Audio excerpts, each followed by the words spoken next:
Hi hello welcome to paper flower garden. ഇന്ന് ഞാൻ നിങ്ങൾക്ക് മുന്നിൽ വീഡിയോ ആയി വന്നിരിക്കുന്നത് നമ്മളൊക്കെ നഴ്സറിയിൽ നിന്നൊക്കെ നമ്മൾ വാങ്ങുന്ന പ്ലാന്റ്. ഇപ്പോൾ നല്ല വെയിലല്ലേ, ബോഗൻവില്ലകൾ അഥവാ കടലാസ് പൂക്കൾ നല്ല രീതിയിൽ പൂക്കുന്ന കാലമാണ്. നമ്മുടെ നഴ്സറികളിലും വീടും മുറ്റത്തും എല്ലാം നല്ല രീതിയിൽ നമുക്ക് കാണാൻ കഴിയും. പൂക്കളെ പെടാത്തവരാരുമില്ല. പൂക്കളെയും ചെടികളെയും എന്തായാലും വാങ്ങിക്കും. അങ്ങനെ കുറച്ച് പ്ലാന്റ്സ് എൻ്റെ ഫ്രണ്ട് വാങ്ങിയിരുന്നു. അപ്പോൾ അവൾ എനിക്ക് മെസ്സേജ് അയച്ചു, എങ്ങനെ ഇത് പ്ലാന്റ് ചെയ്യുക. ഞാൻ നഴ്സറിയിൽ നിന്ന് വാങ്ങിയ പ്ലാന്റാണ്, കവർ സൈസ് പ്ലാന്റാണ്, എങ്ങനെ പ്ലാന്റ് ചെയ്യാമെന്ന് അവൾ എന്നോട് ചോദിച്ചു. അപ്പോൾ ഞാൻ പറഞ്ഞു ഓക്കെ, ഞാൻ ഒരു വീഡിയോ അവൾക്ക് പറഞ്ഞു കൊടുത്തു. എന്നിട്ട് അവൾക്ക് അത്ര ഇങ്ങോട്ട് ക്ലിയർ ആണില്ല. അപ്പോൾ ഞാൻ പറഞ്ഞു, ഞാൻ വീഡിയോ ആയിട്ട് ചെയ്യാം, നീ അത് കണ്ടു നോക്ക്, എന്നിട്ട് നിനക്ക് മനസ്സിലാവുമല്ലോ എന്ന് പറഞ്ഞു. അങ്ങനെയാണ് ഞാൻ ഈ വീഡിയോ എടുക്കാമെന്ന് എനിക്ക് തോന്നിയത്. ഗാർഡനായാലും ഹൈബ്രിഡ് വെറൈറ്റീസ് ആയാലും എങ്ങനെ ആയാലും ഈ പോട്ടി മിശ്രിതം ഉപയോഗിച്ചാൽ മതി. ഞാനിങ്ങനെയാണ് ചെയ്യാറ്, എനിക്ക് നല്ല റിസൾട്ട് കിട്ടാറുണ്ട്. എൻ്റെ ഒരു പ്രശ്നവുമില്ല, നല്ല രീതിയിൽ ഫ്ലവർ ചെയ്യാറുണ്ട്, വളർച്ചയും അത്യാവശ്യം നല്ല രീതിയിൽ തന്നെയുണ്ട്. ഇന്ന് പ്ലാന്റ് ചെയ്യുന്നത് ഈ ചെടിയാണ്. ഇത് ഹൈബ്രിഡ് വെറൈറ്റി ആയ റെഡ് സെപ്റ്റംബർ ആണ്. ഇതാണ് ഞാൻ നിങ്ങൾക്ക് പ്ലാന്റ് ചെയ്ത് കാണിച്ചു തരുന്നത്. പോട്ടിലാണ് കേട്ടോ, ഇത് കവർ സൈസ് ആയാലും രണ്ട് രീതിയിൽ കിട്ടില്ല, പോട്ടിലും കവറിലും ഒക്കെ ഉണ്ടാവുമല്ലോ. എങ്ങനെയായാലും ഈ ഒരേ രീതിയിലാണ്. ഇത് 3 പോട്ടാണ്. ഇത് കണ്ടോ, വേരൊക്കെ നല്ല അടിയിലേക്ക് ഇറങ്ങിക്കണ്. അപ്പം എന്തായാലും നമുക്കിത് മാറ്റൽ അത്യാവശ്യമാണ്. നമുക്ക് പോട്ടി മിക്സ് നോക്കാം. നല്ല നീർവാർച്ചയുള്ള മണ്ണ് വേണം. മണ്ണും കുറച്ച് മണലും എടുത്തു കേട്ടോ, നമ്മൾ മുറ്റത്തൊക്കെയുള്ള മണലും എടുക്കാം.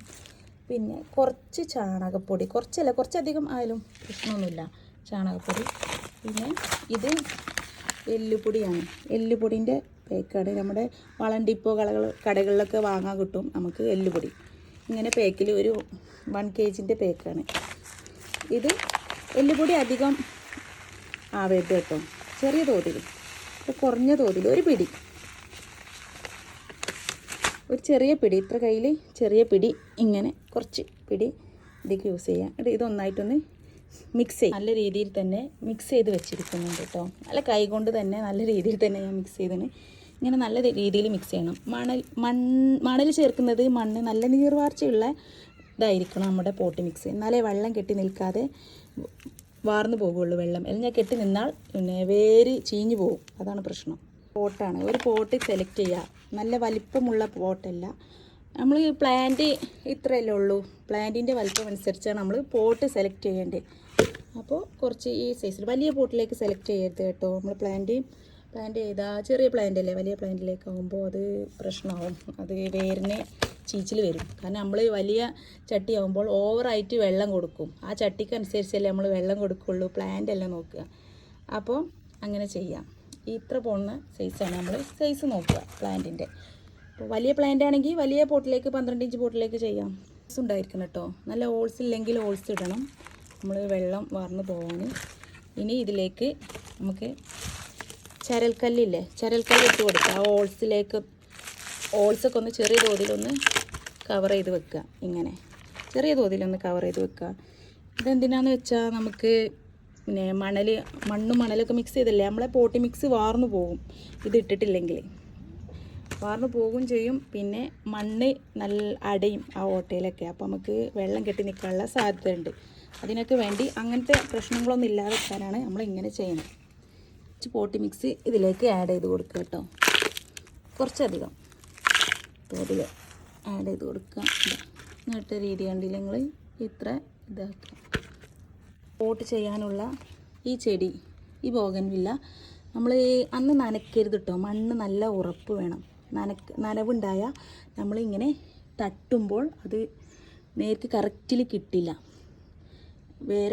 വേരിൽ നിന്ന് മണ്ണൊക്കെ പോകും. അങ്ങനെ ചെയ്യാൻ പാടില്ല. അപ്പോൾ പ്ലാന്റ് പിന്നെയും ലീഫൊക്കെ കൊഴിഞ്ഞു പോയി, പിന്നെയും ലീഫ് ഉണ്ടാകാൻ കുറേ ടൈം എടുത്തും. അപ്പോൾ ഫ്ലവറിങ്ങിനൊക്കെ കുറേ ടൈം എടുക്കും. അങ്ങനെ ഒരു പ്രശ്നമില്ലാതൊക്കെയാണ് ഇങ്ങനെ നമ്മൾ പ്ലാൻ ചെയ്യാൻ ഉദ്ദേശിക്കുന്ന ആ ദിവസം നമ്മൾ നനയ്ക്കരുത്.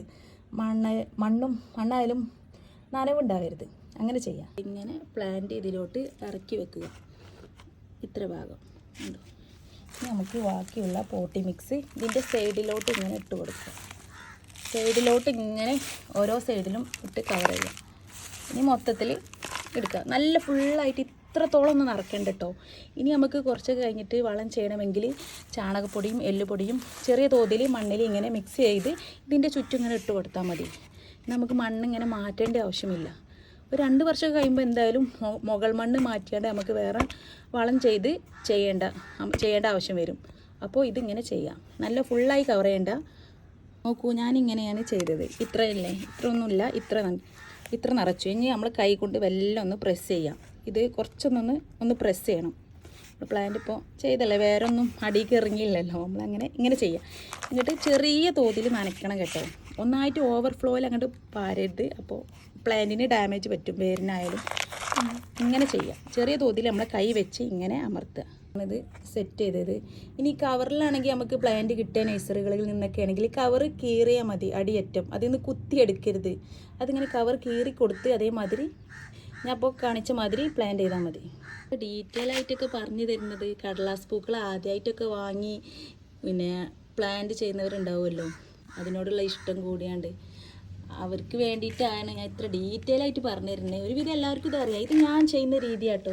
പലരും പല രീതിയിലായിരിക്കും ചെയ്യുന്നത്. ഇതാണ് എൻ്റെ പ്ലാന്റിന്. എൻ്റെ എല്ലാ പ്ലാന്റ്സും ഇങ്ങനെയാണ്. ബോഗൻവില്ല കേട്ടോ, നാടനായാലും ഹൈബ്രിഡ് ആയാലും ഞാൻ ഇങ്ങനെ ചെയ്യുന്നത്. ഇനി വെള്ളം ഇങ്ങനെ ചെറിയ തോതിൽ ഇങ്ങനെ ഇതിന് ചുറ്റും ഇങ്ങനെ പാർന്ന് കൊടുക്കുക. ലീഫുമ്മേൽ പാരരുത്. ലീഫുമ്മേൽ പാർന്നാൽ നമ്മൾ ലീഫിൽ തട്ടിയാൽ പൂക്കളുണ്ടാവില്ല. പിന്നെ ലീഫ് ഹൈബ്രിഡ് ആണെങ്കിൽ ലീഫ് കൊഴിഞ്ഞു പോകും. വെള്ളം ലീഫുമ്മേൽ ആകാൻ പാടില്ല. നമ്മൾ ഏത് പ്ലാന്റ്, ഈ പ്ലാന്റ് അല്ല ഉദ്ദേശിച്ച്, നമ്മൾ ഈ പ്ലാന്റ് ചെയ്യുന്ന പ്ലാന്റ് അല്ല ഞാൻ ഉദ്ദേശിച്ച്. നമ്മൾ ഫ്ലവർ ഇട്ട് നിൽക്കുന്ന ഇതേപോലെ ഫ്ലവർ ഇട്ട് നിൽക്കുന്ന ഏത് ബോഗൻവില്ല ആയാലും നാടനായാലും ഹൈബ്രിഡ് ആയാലും നമ്മൾ അതിൻ്റെ ലീഫിലോട്ട് വെള്ളം തട്ടരുത്. ലീഫിലോട്ട് വെള്ളം തട്ടിയാൽ ഫ്ലവർ ചെയ്യില്ല. ചെടി നല്ല രീതിയിൽ തയ്ച്ച് വളരും, പക്ഷേ ഫ്ലവറിങ് ഉണ്ടാവില്ല. ഇതിന് ആവശ്യത്തിന് വെള്ളം കൊടുക്കുക, ഓവറായി കൊടുക്കരുത്. കണ്ടോ, ഇതിൽ വെള്ളം കെട്ടി നിൽക്കുന്നില്ലല്ലോ. ഇതുപോലെയാണ് ചെയ്യേണ്ടത്. എല്ലാവർക്കും വരുന്നൊരു പ്രശ്നമാണ്, ഞാനടക്കം എല്ലാവർക്കും പ്രശ്നമാണ്, നമ്മൾ പ്ലാന്റ് ചെയ്യുമ്പോൾ നമുക്ക് വളങ്ങളുണ്ടാവില്ല. അങ്ങനെ ഉണ്ടെങ്കിൽ സാധാ മണ്ണിൽ ഇപ്പോൾ നീർവാർച്ചയുള്ള മണ്ണും കൂട്ടിയ മണ്ണിൽ മിക്സ് ചെയ്താണ്ട് വെച്ചാൽ മതി. ഇനി നമുക്ക് വളം കിട്ടുമ്പോൾ എല്ലുപൊടിയും ചാണകപ്പൊടിയും ചെറിയ തോതിൽ മണ്ണിൽ മിക്സ് ചെയ്ത് നമ്മൾ ആ ക്വാണ്ടിറ്റി അനുസരിച്ച് മിക്സ് ചെയ്ത് ഇതിൻ്റെ അറ്റത്ത് ഇവിടെ ഇങ്ങനെ സൈഡിലോട്ട് പിന്നെ വേരിനോട് ചാരി ഇടരുത്, സൈഡിലോട്ട് ഇങ്ങനെ ഇടുക. നമ്മൾ പ്ലാന്റിൻ്റെ അറ്റത്ത് മൂലയൊക്കെ കൊണ്ട് ഇടരുത്, സൈഡിൽ ഇങ്ങനെ ഇട്ടെടുത്താൽ മതി. പിന്നെ വെള്ളം ഒഴിച്ചാൽ മതി, എന്നാലും കുഴപ്പമൊന്നുമില്ല. ചെറിയ പോട്ടിലുള്ള പ്ലാന്റ് പോട്ട് ചെയ്തതാണ് ഞാൻ. വലിയ ഇതിക്ക് മാറ്റിയാണ്ടുള്ള റിസൾട്ടാണ് ഞങ്ങൾ കാണുന്നത്. കണ്ടോ, നല്ല രീതിയിൽ തന്നെ എനിക്ക് കിട്ടിയിട്ടുണ്ട്. ഇതാ ഫ്ലവർ ചെയ്തു. ഞാൻ മാറ്റിയപ്പം ഇങ്ങനെ മാറ്റിയാലാണ് നമുക്ക് നല്ല രീതിയിൽ ചെടി ഉണ്ടാവുകയുള്ളൂ. നല്ല രീതിയിൽ പൂക്കളും തരും കേട്ടോ. കണ്ടോ, ഈ യെല്ലോ ഒക്കെ നല്ല രീതിയിൽ തന്നെ. കണ്ടോ, ഇത് ചെറിയ പ്ലാന്റാണ്. കണ്ടോ, ഫ്ലവർ ചെയ്തു, വേഗം തന്നെ ഫ്ലവർ ചെയ്യും. അപ്പോൾ ഓക്കെ, താങ്ക് യു. വീഡിയോ ഇഷ്ടമാണെങ്കിൽ ലൈക്കും ഷെയറും കമൻറ്റും ഒക്കെ ചെയ്യും. Okay bye, thank you.